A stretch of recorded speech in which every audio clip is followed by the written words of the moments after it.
like if the scientists are benevolent, maybe they would cause the brains to have really good, happy, positive experiences. Or like maybe if the scientists are religious, maybe they would try to get the brain to have develop moral virtue. So it would start having experiences that were sort of like trained to make the brain love God or whatever. So you just think about different things that the scientists might want, and like none of them seem to make sense. I'm here with Dr. Michael Huemer. He is a professor of philosophy at University of Colorado Boulder, and he mainly works in epistemology, ethics, metaethics, and political philosophy. Would you like to add anything? Well, I also have a popular blog that everyone should visit called Fake News on Substack. That's FAKENOUS. And I've done a lot of these podcast interviews and stuff like that. So. Okay, great. Okay, so you have an argument against the brain in a vat hypothesis, and it's not like, an a priori argument in the sense of like Putnam's argument, which is a very popular argument. It's kind of like a probabilistic argument. So where I want to start here is, could you sort of sketch out what that argument is? Yeah, so, very, very brief idea is something about the brain of vat hypothesis that is, not good, not considered good for scientific theories, which is that it's unfalsifiable. You notice this when you start thinking about how to prove that you're not a brain in a vat. And actually, the people who are giving the argument or presenting the argument frequently emphasize this. Like the way that I know that you don't have any evidence that you're not a brain in a vat is that actually you could not have any evidence that you're not a brain in a vat, right? Because the scenario is designed deliberately to make it so that any evidence that occurs, you could just say, oh, well, it was just the scientist stimulating your brain to have that experience. Okay. So, it can't be refuted, so it wasn't refuted. But actually, that makes it a bad theory. But the real world, the alternative hypothesis, the so-called real world hypothesis, that is the hypothesis that you're perceiving the real world normally. You're a normal person living in the real world. That is falsifiable.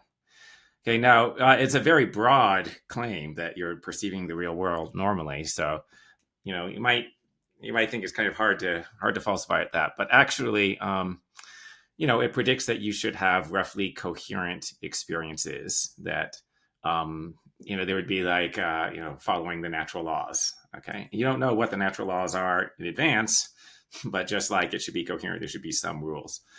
And the brain of vat theory doesn't predict that. Anything can happen, right? If you're a brain in a vat, any series of experiences can happen. Okay, and actually, it turns out that coherent experiences, even though that's a really broad description, coherent experiences are a minuscule, almost negligible fraction of all possible experiences. So, like if you have, just like a completely random set of experiences, it's going to be totally incoherent and will not be interpretable as representing, lasting physical objects in the real world. Okay, I once did an illustration of this. I programmed my computer to generate random images. And I mean, like a genuinely random image is assigning a randomly chosen color from all of the 16 million colors that your graphics adapter can produce to each pixel in a 1000 by 1000 grid. Okay, so program the computer to do that and then just generate a bunch of these images. And you have to wait for a while, but every image basically looks like, if you stand back from it for a bit, it looks like a gray square. Okay, that's okay. And you could generate those images, like you could be doing that for the rest of your life, and every single one of those pictures would look like nothing. It would look like a gray square. Like, okay, there's a non-zero probability that sometime randomly a picture of a cat would show up. Okay, but with basically approximately 100% certainty, you would never see that if you watched for the entire rest of your life. Okay, so anyway, and that is just an illustration of the fact that the percentage of experiences that are coherent and that could be interpreted as representing normal physical objects is approximately 0% of all possible experiences. It's really close to zero. Okay. The brain of that hypothesis is coherent, is compatible with any sequence of experience, including all the incoherent ones. And the real world hypothesis is only compatible with the coherent experiences, which are a tiny fraction of the total. Okay, so that actually means the real world hypothesis is strongly supported by your having coherent experiences as against the brain of that scenario. Okay, yeah, was that clear enough? Yeah, that's good. Now, so let's get into some objections here. One thing that could be said is the external world or the real world hypothesis doesn't predict that you would have coherent experiences either. So maybe one thing that might happen is like, your experiences are constantly like staticky or finicky and and they actually don't resemble the experiences you have now. Maybe that's consistent with the real world hypothesis. Another alternative is maybe there are constant indeterministic physical changes that occur in the world. And so objects pop in and out of existence, these sort of random, unpredictable events Yeah. occur in the world. And so as a result of that, you don't have a coherent experiences either, even on the real world hypothesis. So I think the first um, hypothesis that you mentioned was there's something wrong with your perception. So like you're just like having random perception. So I interpret that as not being compatible with the real world hypothesis, right? Because the real world hypothesis has it that you're perceiving the real world normally and not just having random experiences. Okay. The other one is, oh, well, but maybe the world is just changing around randomly. And basically, I think if that was the case, then you wouldn't last as an agent. Like the world would change around randomly, and then you would die, right? Because your body would be changing around randomly. Right. But by the way, like it's sort of like you want the two hypotheses to be described at roughly the same level of generality. So the brain of vat theory is supposed to give you an explanation, like kind of sort of general level explanation of what the origin of your experiences is. And it's that, well, there's a supercomputer, hooked up to the brain, and it's running a simulation of something. Well, there's a supercomputer hooked up to the brain that can stimulate your brain to have whatever the scientist wanted you to have. Okay, so like on roughly the same level of generality, well, you're a normal person perceiving the world, right? So and so I make that point because like you shouldn't be comparing it to like a really specific version of one and a really general version of the other. Okay, so like a specific version of the brain of vat theory would be, okay, yeah, your brain of vat, as I just said, and the scientist programmed a perfect simulation of the life of a normal person in the early 21st century. Okay. And so then you make that really specific, so then that predicts your experiences, but also by adding that stipulation about how the scientist programmed the computer, you're lowering the prior probability of that hypothesis, right? But anyway, okay. So yeah, okay. I don't know. Maybe that's enough said about that. Okay, so now here's another objection. So you might be saying that the coherency of our experiences. So maybe suppose the skeptic agrees. This is very good evidence for the real external world hypothesis over the brain in a vat hypothesis or something in the vicinity of it. Then there is a question of, well, what if the prior probability of the real external world hypothesis is extremely low? Because if that were true, then even if we do have some evidence in favor of it, it might not be clear that we have enough evidence to prefer it over the brain in a vat hypothesis or something in the vicinity of it. Yeah, but why would the probability be really low? Is there a story about that? So suppose he's a really kind of persistent skeptic. Maybe he doesn't tell you why, but maybe he raises the challenge. Why should I think it's not low? Oh, okay. Well, yeah. So this point that I was making about having the hypotheses be about the same level of generality, that is also supposed to make it so that they should have sort of in the same neighborhood of the same prior probability, right? Maybe they're not the same. It's hard to say exactly how to assign prior probabilities, right? But you wouldn't expect one of them to be orders of magnitude less likely than the other. Now, if you add to one of the hypotheses a bunch of stipulations, so like if the real world hypothesis includes not only that I'm perceiving the real world, but includes specifications of what the laws of nature are and like who I am and where I live and all this other stuff, then it predicts the evidence more with more certainty, but it also has a low prior probability. But in the standard way of phrasing it, it's not super specific like that, right? So there wouldn't be a reason for it to have a super low prior probability, right? Yeah, so even if the prior probability suppose it were lower, so long as it's not like orders of magnitude lower, the inference will still go through basically. Yes, yeah, right. Because remember this point that I was making, like um, the percentage of out of all the possible series of experiences, the percentage that are coherent is close to zero. Like it's like one in a Google Play, it's that sort of thing, one in a Google or less, or something like that, right? Because and the test of that is this thing where you program the computer to generate random images, right? Because if you're a brain in a vat, you can have any image, and the same for all of the other sensory modalities. You can have any series of experiences. Okay, you program a computer to generate like um, random images or random sounds or whatever, and it would take a really long time before you saw one that looked like a representation of a real object. Yeah, now sometimes, people might want to say that, well, there's more to say about On the Brain in the Vat story, why experiences like ours might be more expected. Maybe scientists, Yeah. for whatever reason, are trying to simulate brains that have experiences that resemble the experiences you would have in a world with lasting physical object for various scientific reasons. And I think Yes. you think that those reasons are those are those sort of pick out a very specific version of the broad brain in the vat hypothesis. Right. Yeah. So it depends on how specific you want to make it, but you might want to say, well, yeah, the scientists could stimulate the brain to have any possible sequence of experiences, but maybe it's more likely that they would want the brain to have coherent experiences, because it's not that interesting, right? Like, I don't know. And then you have to start thinking about, well, what could be the purposes that someone would have for creating a brain in a vat? And maybe you say, like, well, there aren't that many purposes that would be served by having it have random experiences. Okay. All right. So then, that does sort of like get the probability of the brain in a vat to go up. Like, that's plausible.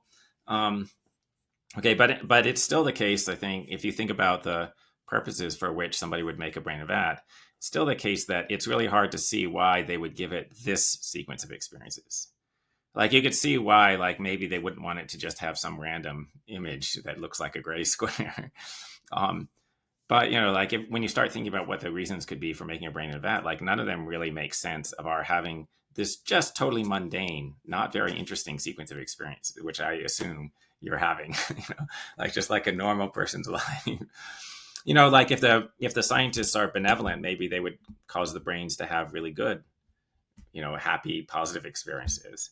Or like, maybe if the scientists are religious, maybe they would try to get the brain to have develop moral virtue.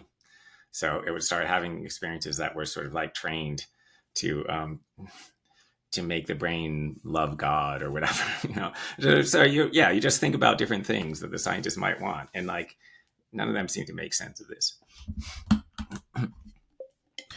Okay, yeah. So now you might think that in this argument, maybe certain assumptions about your memory are needed because, it seems like in order to get this off the ground, I need to have this idea that I have some set of experiences that I have or I have justification to believe I've had that are roughly coherent. And so maybe that demands that I have some reliable memory of the experiences I've had in the past. Would you say that's an assumption being made in the argument? Or? I mean, I took it that the brain of that scenario included the brain having memory, right? Like, Okay. it's not usually supposed to be skeptical about that, because like, the brains have working memory by themselves without needing to be perceiving the real world. Um, yeah, but yeah, what do you have to think about memory? Like, some of the complex order that you're experiencing has to do with the coherence between your memories and your current experiences. So it makes sense that I'm seeing the computer screen in front of me, whatever, compatible with what I remember about how I was going to talk to you on the computer. Okay. But also, that's just sort of like, I mean, you might think that's sort of the same amount of order. Maybe it's the same amount of complex order if the memories are true as if they're false, right? So like, if the memories were just implanted in you 5 minutes ago or something, that still required a lot of complex order that needs to be explained. Yeah, okay, good. So let's just divert a bit here, because some things you talk about in the paper are, or is the potential of a theistic explanation, maybe a theistic explanation for the fact that we have coherent experiences and we aren't brains and vats, potentially. So what are your thoughts in a theistic explanation where maybe there is a being, a good being, maybe a perfect being, and as a result of that they're disposed towards the realization of things that are valuable, and presumably us not being in skeptical scenarios or us having accurate beliefs about the coherency of our experiences, presumably that's a valuable thing. And so maybe the existence of a god or godlike being could explain that fact. Yeah, I mean, this doesn't sound so far. This doesn't sound like a super strong argument for theism, uh, right? And so like the theory could be, oh well, so yeah, so the reason I have coherent experiences is that God made me and wanted me to have coherent experiences. And then you probably get, oh yeah, so like God probably would not be a deceiver, so we you have this Cartesian argument that I'm probably perceiving the real world normally. It's not a super strong argument for theism because it's like, well, there are alternative explanations that are pretty good, right? Like there's the theory of evolution as an explanation for the origin of human beings, and it can also explain why they should generally have accurate perception, because when you misperceive things, then you tend to behave inappropriately or whatever. If you fail to see the lion that's coming towards you, you might get eaten, stuff like that. So it's like, well, there's an alternative explanation, and which is reasonable, right? Also, like I think that, I mean, the theistic explanation, you want to ask, oh, well, what exactly does it predict? So like there's this vague prediction, like maybe good things would happen, but like um there's a lot of stuff that isn't good.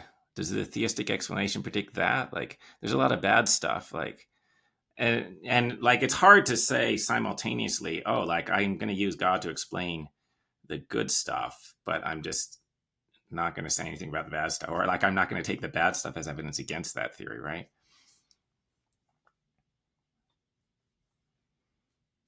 Okay. And now another question here is, we have a kind of other, so like the simulation hypothesis. Maybe the simulation hypothesis is importantly different from the brain in a vat hypothesis, in terms of, we could be on a kind of computer simulation as opposed to just merely being brains. Do you think there's no important difference in terms of the argument going through, or do you think this might complicate matters in any way?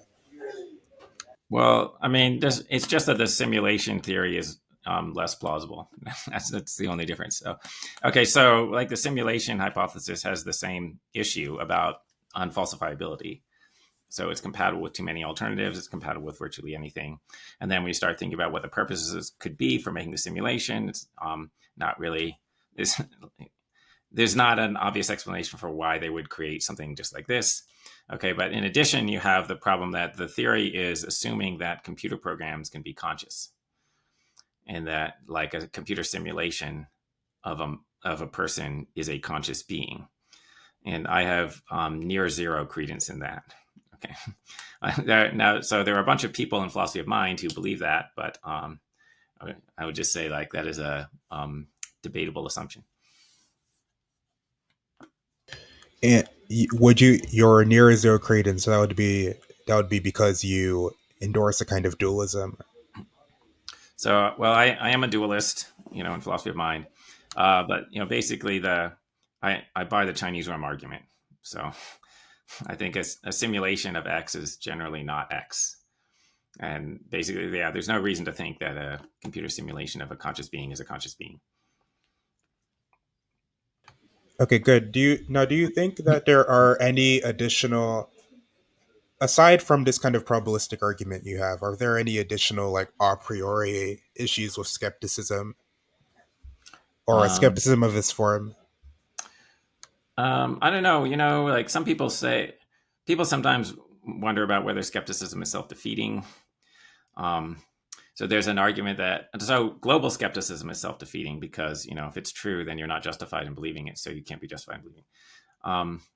But external world skepticism, like some people think it's self-defeating because like if it was true, then you couldn't have the concepts that you're using to state the brain of vat scenario. So if you were a brain of vat, then you couldn't have a concept that referred to brains. Roughly, because to have a concept referring to brains, you have to have some sort of like the appropriate sort of causal connection to the physical world. It's just like, and the brain of vat has never perceived any physical object, so it doesn't have any concepts that refer to physical reality. It only has concepts referring to the virtual world or something like that. So then, like, if you say you might be a brain of vat, you're entertaining the hypothesis that you wouldn't even have the concepts to state the hypothesis that you just said.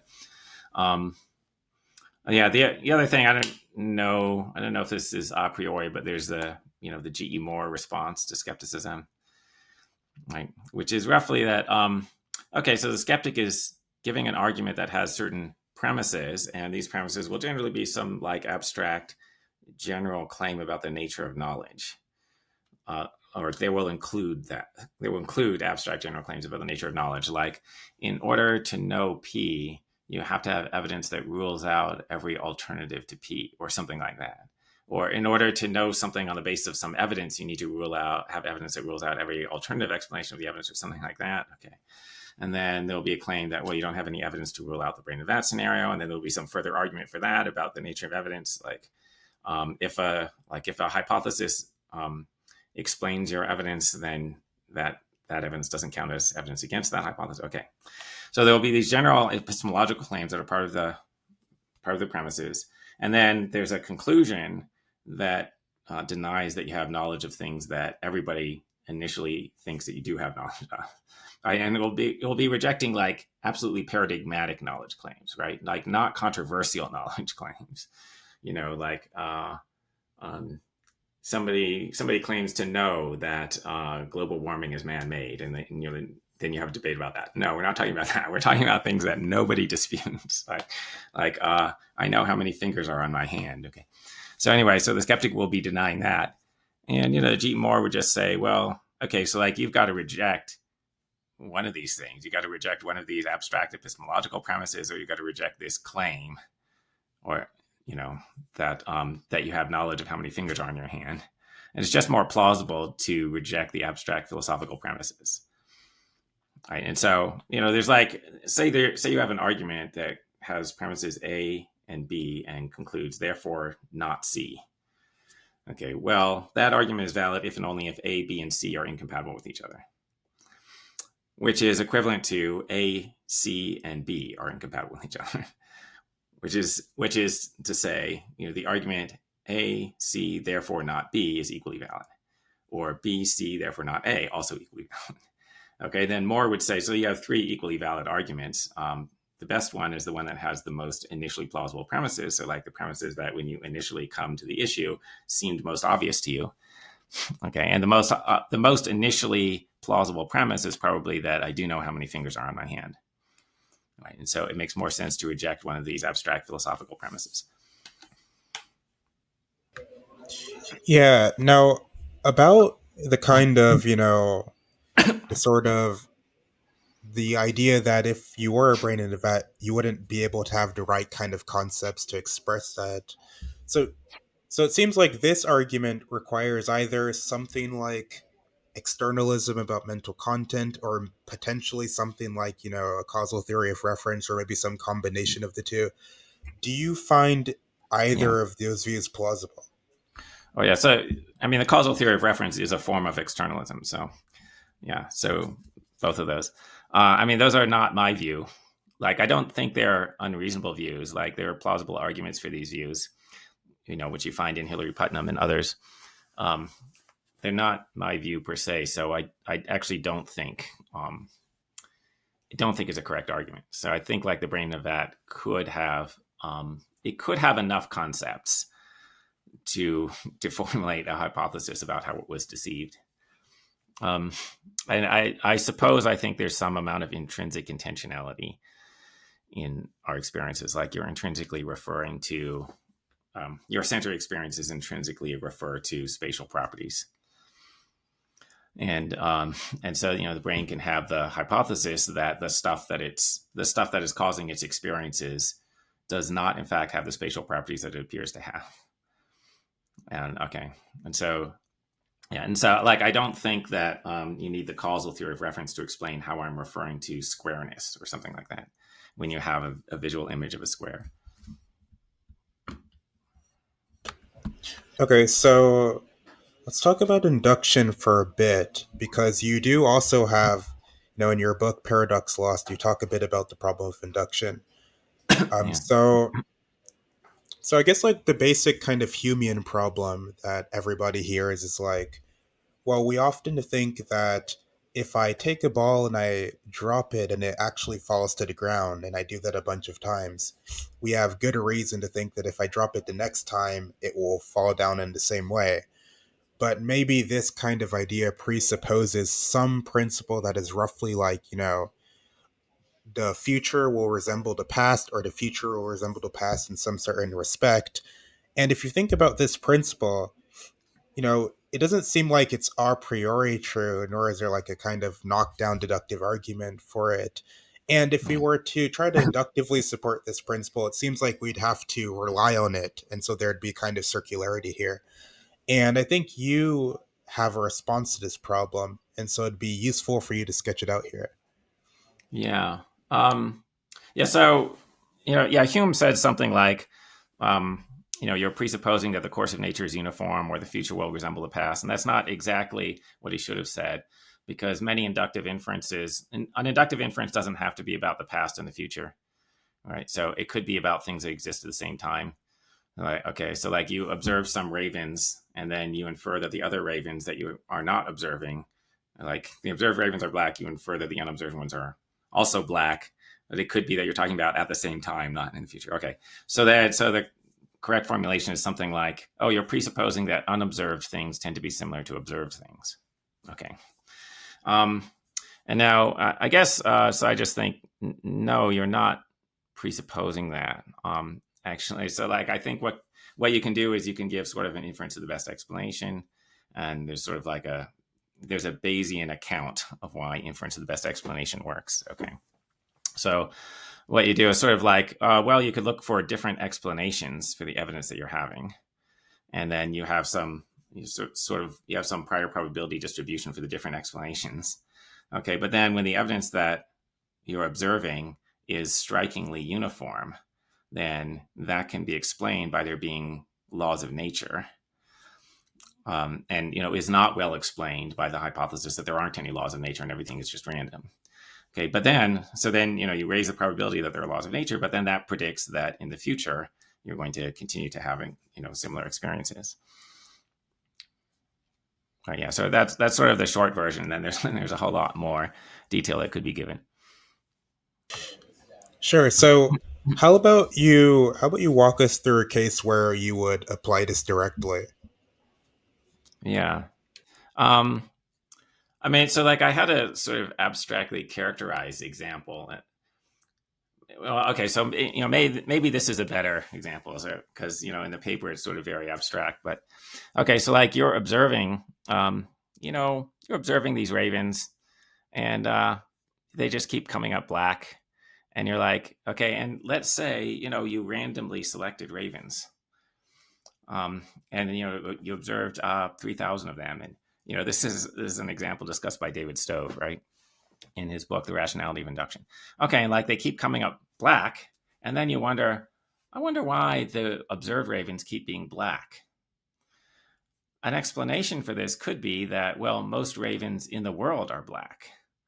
And okay, so what you could do is you could say, well, initially, before I start observing them, I don't know what color they're going to be, so maybe I'll just like give a uniform distribution for uniform probability distribution for all the possible colors that ravens could be and the percentages of them that could have each color. Okay. And you could say, okay, like black is some percentage of the color spectrum. Like in the color solid, it takes up a certain percentage of space. Okay. And then you could say, there's whatever, like different possibilities for how many ravens could be black.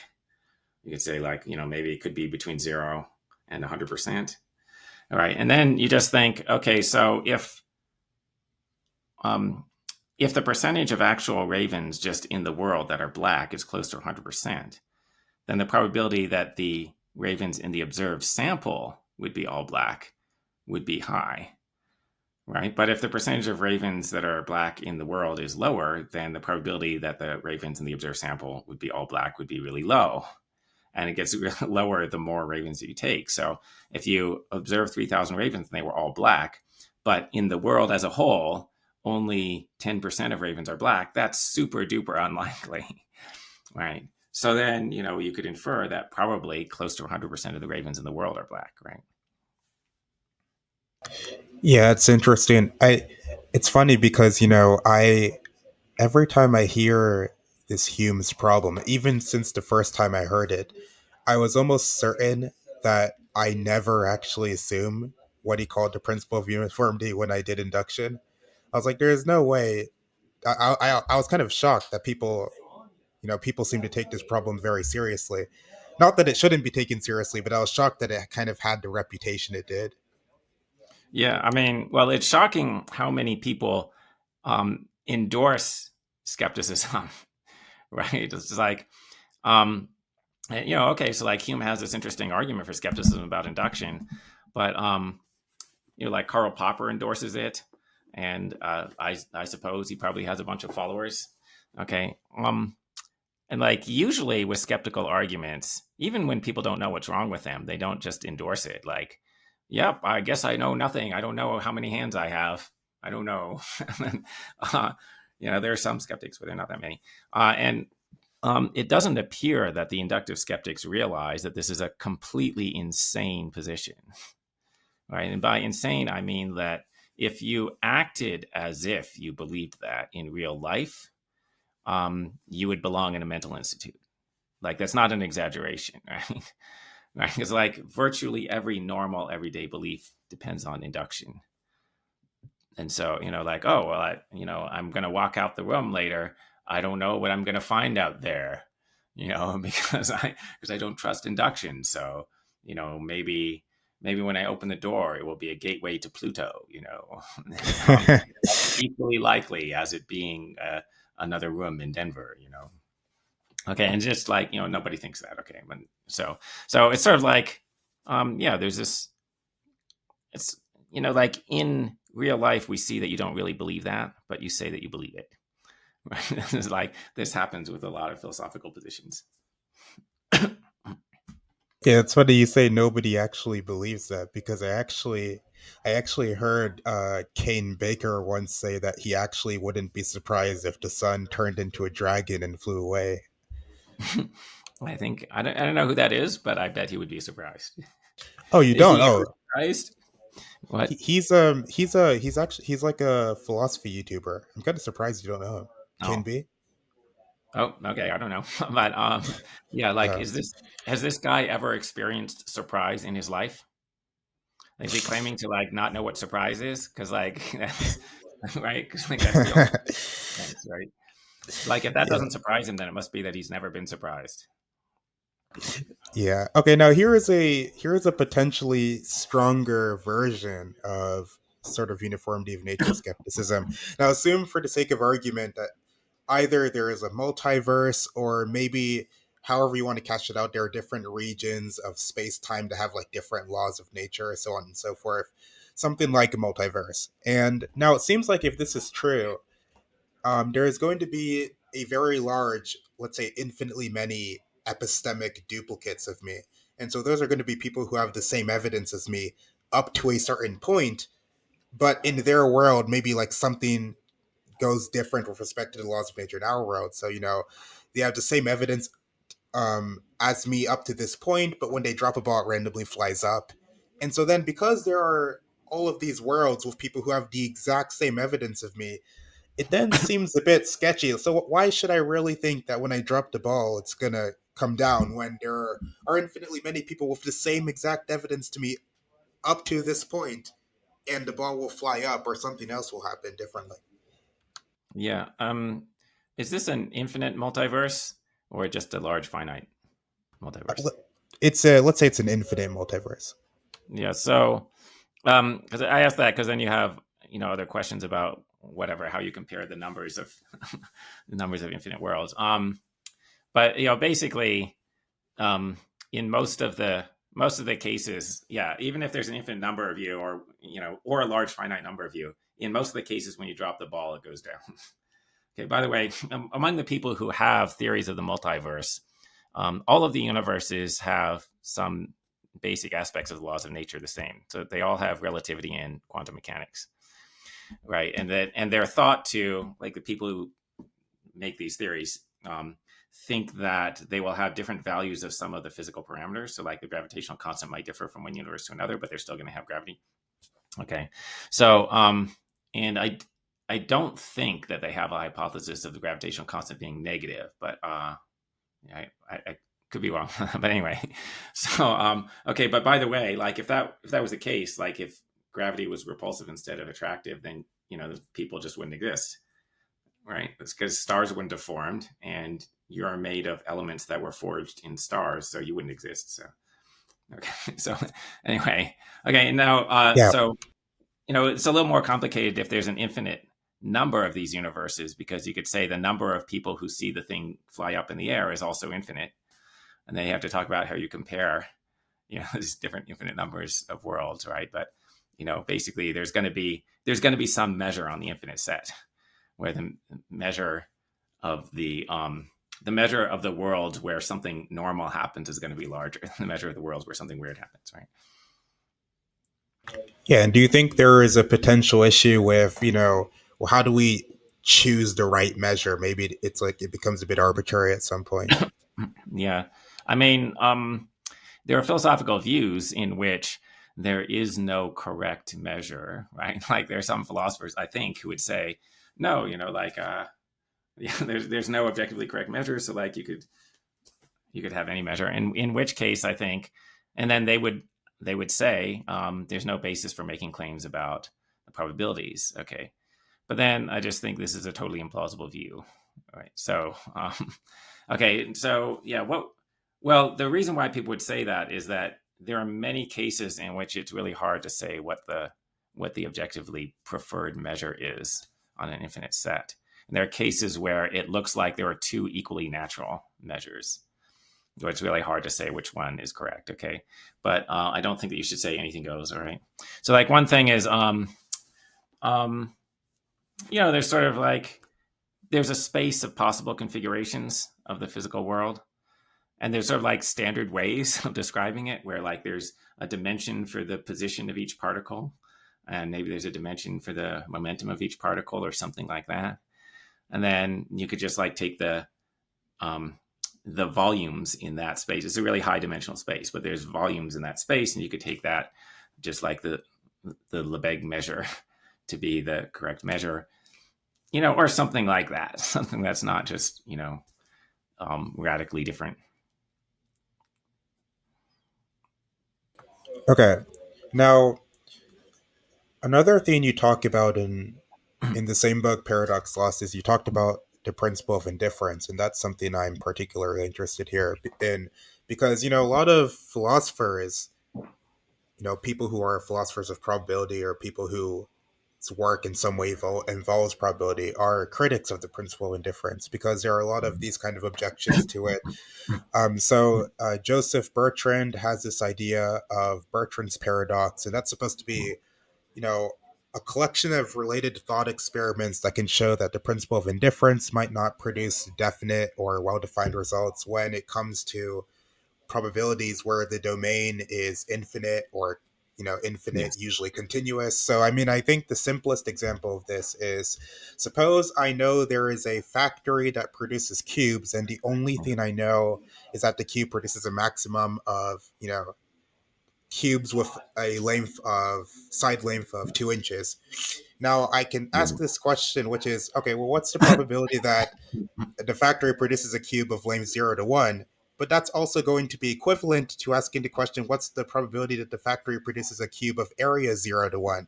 But, because, Yeah. the Volume. areas increase exponentially in Yeah. comparison to the lengths, then we have this issue where if I talk about it in terms of area, I'm going to get 1/8.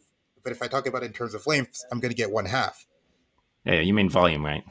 Oh, sorry, Not, volume. yeah, yeah, Another issue is like, well, sometimes it seems like there are just different ways to partition up a space and it's unclear which way I should go. So, for example, yeah, if I have a book and I say, well, the book yeah. can either be red, blue, or green, one way of doing it is I can say, well, I'm indifferent over the three colors. Each color gets a 1/3 share. Another thing I can say is, well, the book's either red or not red. So the probability of red is one half. The probability of not red is one half.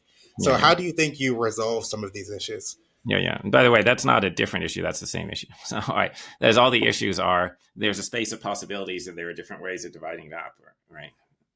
It's just that in the cube example, there's an infinite set of possibilities, but okay. And the color example, there's only three possibilities, but still.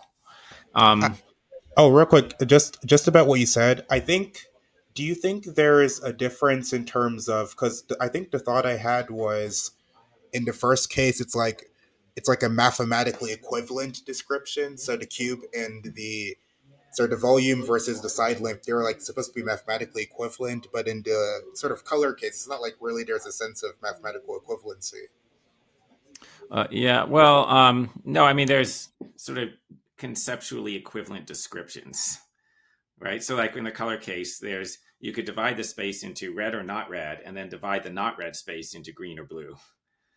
Okay, so like that's one description, and then the other one is just you have three things: red, green, blue. Okay, and those are conceptually equivalent. Okay, gotcha. Um, now, I mean, I have a different example that I like better, which I hesitate to do this because it's slightly annoying, but I have an example that's better for explaining my view. Okay. So the example is there's somebody who's took a trip that was 100 miles, and it took between 1 hour and 2 hours. And then you're asked, what's the probability that it was? So given this information, what's the probability that was between 1 hour and an hour and a half? Okay. And then, so you describe the possibilities in terms of the possible times that the trip could have taken. Okay. And then you describe the same problem in terms of the possible velocity. So the person could have been traveling between 100 and 200, 50 miles an hour and 100 miles an hour, right? So that's equivalent to saying it was between 1 hour and 2 hours, right? Okay, and then, so what's the probability that the speed was between 50 and 66.7 miles an hour? Okay, and that is mathematically equivalent. If I did the math right. So that question about the speed is mathematically equivalent to the question about the times. However, the time being between 1 and 1.5 hours appears to be one half of the total range of possibilities. But saying that the speed is between 50 and 66.7, that appears to be 1/3 of the range of possibilities. But these are equivalent questions. So it looks like one question gets an answer of 1/2 and the other gets an answer of 1/3, even though it should be the same. Okay. Now, okay. And by the way, that's better than the question about the colors, because a lot of people resist the example involving the different colors because they just think, well, red versus not red is just a really unnatural way of describing things. It's like, of red, blue, and green, like, why would you treat red differently from the other two colors? So there are three. So anyway, okay. But the question about the times and the velocities, nobody responds to that initially by saying that one of these ways of describing the problem is more natural. Like, they both appear equally natural. Okay. But so the reason why I say this is better for explaining my view is, so my view is actually the description that, uses the more fundamental property is the correct one, right? So in this case, or the property that's more explanatory, that explains the other one. Okay, so in this case, I claim the velocity that the person was traveling explains the time that it took them, given a fixed distance. The time that it took them does not explain the velocity, right? So like if if it took 2 hours and you're like, oh, why did it take so long? You could say, well, she was only going 50 miles an hour. Should have been going 100 or whatever. That makes sense. But you can't say, well, why was she going 50 miles an hour? Because it took her 2 hours. Like that. Okay, so the velocity is more fundamental, so that's the correct description of the case. So the correct answer is 1/3. Right. Okay. Now it turns out that that might not be the most fundamental thing. Okay, and so the most fundamental thing might actually be the mental state of the driver, because the mental state of the driver would explain why they were stepping on the gas harder or less hard. Like maybe they wanted to go faster or not. Okay. So actually what you really have to do is give a uniform probability distribution over possible mental states that a person can have, but that's super hard to characterize. Okay. So anyway, the example about the cubes, I claim, the correct resolution would involve looking at the intentions of the people who made the factory. Like, what are the possible purposes for somebody to have a cube factory? And so then you have to give a uniform probability distribution of the possible mental states of the designer of the factory. It's super hard to describe that, right? And so like you might not be very satisfied by that, right? Which is why that's not a great example for my view. Okay, but it does, like, it is an answer to the paradox, right? That you don't have a contradiction, right? Because, these different answers that give you, these different descriptions that give you different answers, they're not equally correct. Okay. Now, a lot of times there are these kind of more mathematically related issues for the principle of indifference. So here's at least something maybe I should intuitively be able to do. I should intuitively be able to kind of have a kind of lottery over the natural numbers. So, maybe I'm playing a game with God here, and God says, "Well, just pick a natural number." And maybe from my perspective, I don't really have a reason to pick one over the other. But it turns out, like, there isn't actually a uniform probability distribution over, any Yeah. set that has that cardinality. So, do you think that this is an issue with the mathematics, and something like the principle of indifference is still right, but we have to revise the mathematical theory? Or how would you approach this? Oh, well, no, it's impossible to have a lottery with a natural number. So like, say God tells you he's going to pick a natural number randomly. And suppose that randomly means each number will have an equal chance of being told. Then God is lying, right? Because you cannot do that. And there's just a mathematical proof that you can't do that.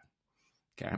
So, right, because okay, well, each number has to have an equal probability of being chosen. That probability is either 0 or non-zero.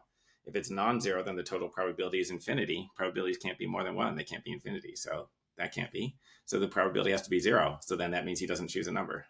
So, so the story's impossible. Okay, now you might, like some people's reaction to this is, oh, well, that's just like some kind of whatever trick, some kind of logic trick. It must be possible to do this. But you might be more convinced if you start think about processes by which you might allegedly choose a natural number at random, right? And you're going to realize that you cannot think of any process that would do that, right? Like you can think of processes that would choose a natural number, but not at random in the sense that I defined, right? Like, okay, I'm going to flip a coin, and then the number of times that it comes up heads in a row will be the natural number that I've chosen. So it comes up heads the first time, then I choose one. It comes up heads, comes up tails, and then heads the second time, then I choose two. Okay. So that chooses a natural number, but it doesn't give an equal probability to all of them. So, and you could just like spend some time thinking about like, okay, different processes. And you're just going to find that there is none that would satisfy this description. Okay, now do you think it changes anything if we said, okay, so suppose God doesn't use a random method, but like still, as far as like maybe you don't really know how he chose the number. So then maybe like from your vantage point, it's like, well, there's still a sense in which I don't really have a reason to prefer one over the other, even if he didn't use a random method. Oh no, but that every method that could be used to choose a number would have a preference for smaller numbers. Or by the way, like here's another way to convince yourself that the thing is impossible. Like, suppose you had a process for choosing a random natural number. Suppose you used that process 1,000 times, and then you averaged the results. What would the average be? Right? Or if you just use that process over and over again in the long run, what would be the average value that you choose? Okay, and no answer is high enough, right? Like for any answer you give, you can just prove that it should have been higher, right? Okay, but so you could say infinity, but it can't be infinity because infinity isn't a natural number. All the natural numbers are less than infinity, right? So anyway, Okay, so you think, because I mean, so there are people who, some people, they actually make formulations of probability theory that use like the hyper reals or something like that. Maybe they try to avoid these problems. You think those sort of people are just like approaching the issue the wrong way, because actually the right intuition here is the case is just impossible and the standard theory gets the right result. yes, that's right. Yeah, yeah. Okay. There's some counterintuitive aspects, I guess, initially counterintuitive aspects of standard analysis, but I think they're in fact correct. So yeah. So I mean, one of the things is like if you pick a point randomly in a continuous space, the probability of any given point being picked is zero. And then some people don't like that. So, like if you have a dart whose tip is a single geometric point and then you throw it at a dartboard, it's going to hit some particular point, but whatever point it hits will have probability zero of being hit, ex ante. Okay, so a probability zero event will happen. So you know with certainty that a probability zero event will happen, though you don't know which one. Okay, and then some people find that counterintuitive. They think that, like, well, it should only have probability zero if it's actually impossible, and you shouldn't be saying that things with probability zero happen. But basically, I think, no, that's correct, actually. Probability zero events happen sometimes. But you never know that a specific one happened, right? So, and, this might be another thing that people find surprising. Like, whatever point the dart hit, like, if there could be such a dart and such a dartboard, whatever point it hit, actually you would never know that it hit that point, right? You only ever know approximately where it hit, but because you can never measure anything with infinite precision, so you never know the particular geometric point that it hit. So okay, like this standard analysis does kind of imply that you couldn't know it, because if an event has an initial probability of zero, then you can't confirm it. Like a thing with initial probability zero will continue to have probability zero forever, with probability one. There's a probability one that will continue to have probability zero forever. Okay. And then some people think that's counterintuitive, but when you think about it more, you realize that that's actually true. You cannot actually think of something that could happen so that you would know the exact geometric point that the dart hit.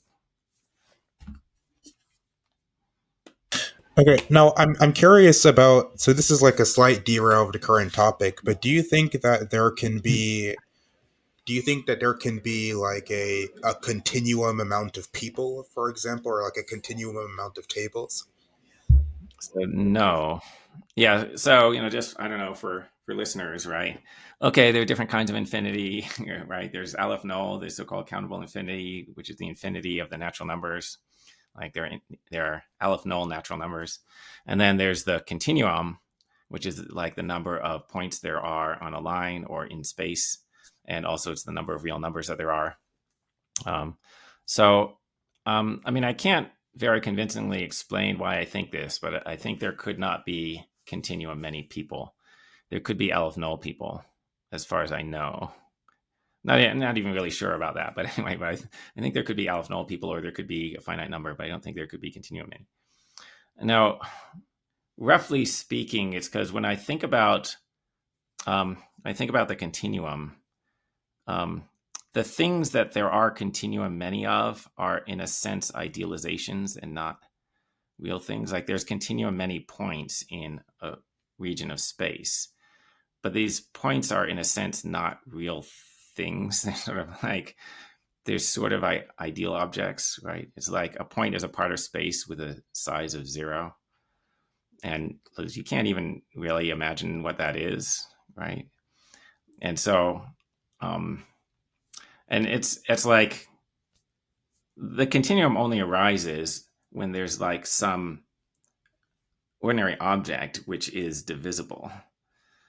So there's like a region of space, and then it's infinitely divisible, and then you get the cardinality of the continuum with like all of the points where it could be divided or something like that. Okay, but it's never like there being sort of normal objects that there are continuum many of. Anyway, so like that's probably not very convincing if you if you thought that there could be a continuum of many people. But anyway, yeah. Yeah, and you think that the principle of indifference, it gets some support from the idea that it's kind of like an analytic truth, so it's kind of true by definition. Could you explain more about that?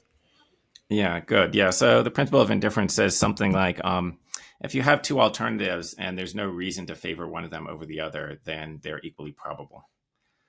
Okay. And then you're like, oh, why is that? And so if you haven't sort of thought about what probability is, then you might think that this is not obvious, and maybe you might think it's false, or just like it's making an unwarranted assumption. But the interpretation of probability that makes sense of this is the epistemic interpretation, right? Which is that the probability of a proposition is just a measure of how much reason you have to believe it. Okay, so, and by the way, this does imply that probability varies from one person to another. So the probability of something for me could be different from the probability for you. So I could say, probably it's going to rain tomorrow, and you could say it's probably not going to rain tomorrow, and we could both be speaking correctly, because I could be assessing that relative to a different set of evidence. Okay. But anyway, okay, so this is a good interpretation. I could spend more time talking about why this is a good interpretation of probability, but anyway, that's what I think probability is. So like the more reason you have to believe something, the more probable it is. By the way, I'm not saying that's the only interpretation. Like there are other contexts in which maybe probability means something different, but at least some of the time it means something about how much justification you have to believe a proposition. Okay, so then go back to what the principle of indifference says. If you have no reason for favoring one alternative over another, then they have equal probability. So if you have no reason for favoring one over the other, then you have equal reason for believing both. I think that's analytic. If you don't have equal reason for believing A as you have for believing B, then you either have more reason for believing A or you have more reason for believing B. Okay, okay. So, yeah. Okay, and let's sort of veer off course here a bit. So you all have another argument about, the fact that I exist. That's evidence that, or at least that's potential evidence for, you know, some kind of reincarnation, me having occurred infinitely large amount of times, Yeah. And so how about you walk us through that argument? Yeah. So it's the fact that you exist now. And, I'm taking it for granted that your lifespan is finite. If it was infinite, then I wouldn't say you had infinitely many lifetimes. You just have the one infinite lifetime. Anyway, assume that people only live for a finite amount of time. Yeah. So basically, a premise of the argument is that time is infinite in both directions. So the past is infinite and the future is infinite. So given infinite time, if persons could only live once in all of time, then the probability that you would be alive specifically now would be zero. But you know for certain that you are alive now. So it's got to be either time is finite, but I'm assuming that's not the case, or people can live more than once. And then when you think about it more, you're going to realize that it's got to be that they could live infinitely often. It's not just going to be, if it's just a finite number of lives, then you still get probability zero for being alive now. Right. So yeah, that's sort of the short version of the argument. Okay, so here's one thought. So suppose somebody says, okay, this is an interesting argument, but why wouldn't this also apply to, say, this microphone? So, we have Yeah. this fact that this microphone exists now. And so, like, if this microphone couldn't recur over and over again, maybe that probability would be like zero. And so we should think it can recur over and over again or something like that. Yeah. Well, I mean, so one potential response is, maybe the microphone does occur over and over again. It's sort of, it might depend upon what your criteria are for individuating microphones. So, like the elementary particles that it's made of will at some future time, sometime it's going to be destroyed, but then at some future time, all the particles that it's made of will come back together. And it will be very far in the future, but those particles will come back together in the shape of a microphone. So I think that is, in fact, true. Perhaps it might seem weird, but I think that's true given infinite time. Okay, but then, you might think, but I'm just not going to call that the same microphone. If it gets destroyed, then the same material gets put back together. I just don't call it the same microphone. Okay, so you could say that. However, I think that makes a difference between ordinary material objects and persons. So I think when it comes to ordinary material objects, the conditions for identifying them, the same object over time, are conventional. That is, when I tell the scenario about the microphone's material coming back together in the configuration of a microphone that looks just like this one, I think it's just a semantic question whether that's the same microphone. So I think you can just have linguistic conventions where you declare that you're not going to call that the same microphone. In which case, the prior probability of the microphone being reincarnated is 0, because you just stipulated that you're not going to count it as the same microphone. Okay, but I think persons are different. It's not a semantic question. So there's going to be some future time at which a person who looks just like me will come into existence again. It'll be in the far future. And then there's a question about whether that will be me. And I think it's not a semantic question, right? There is an objective fact that it's me or that it's not me. Right? And, if you wanted to get pump your intuition that that's an objective fact, think about if it was purely conventional, if what counts as the same person was purely conventional, then I would have really strong reasons for trying to modify our conventions so that people will, take some future person and call it me, right? Because that's going to make it true that it's me, and then I'm going to live again, right? And, intuitively you should think, no, right? I have no reason at all for trying to modify the conventions, right? Because that's not going to affect the thing that I care about. There's an actual fact that I care about, which is whether it will really be me.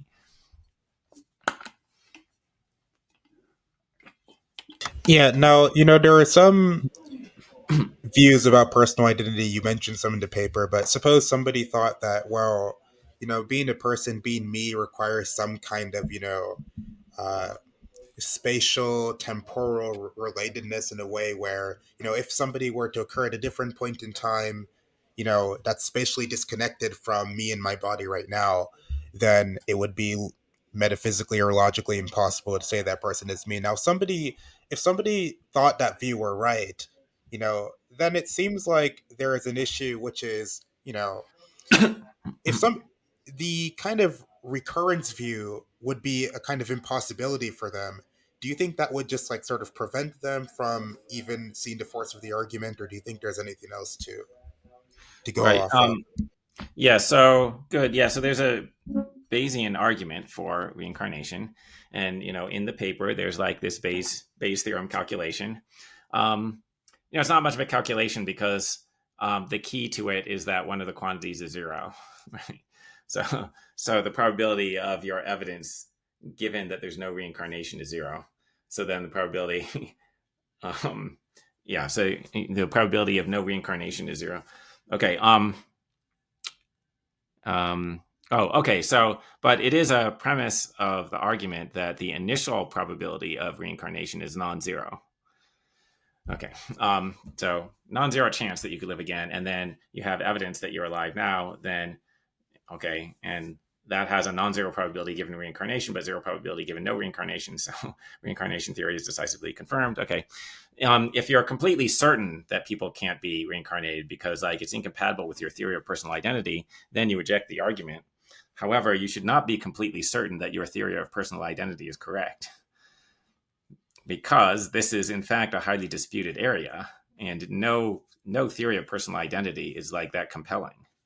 Right. It's okay. Initially it seems like the continuity view is plausible, but it's not completely obvious. It's not there are no objections to it. Right. There's not even general agreement on it. Right. So, let alone absolute certainty. So. Okay, great. Okay, that sounds good. Okay, so to end here, let's try to there's another channel you've been on, and that channel is called Friction. And so usually at the end, what they'll ask people is, what is the value of philosophy?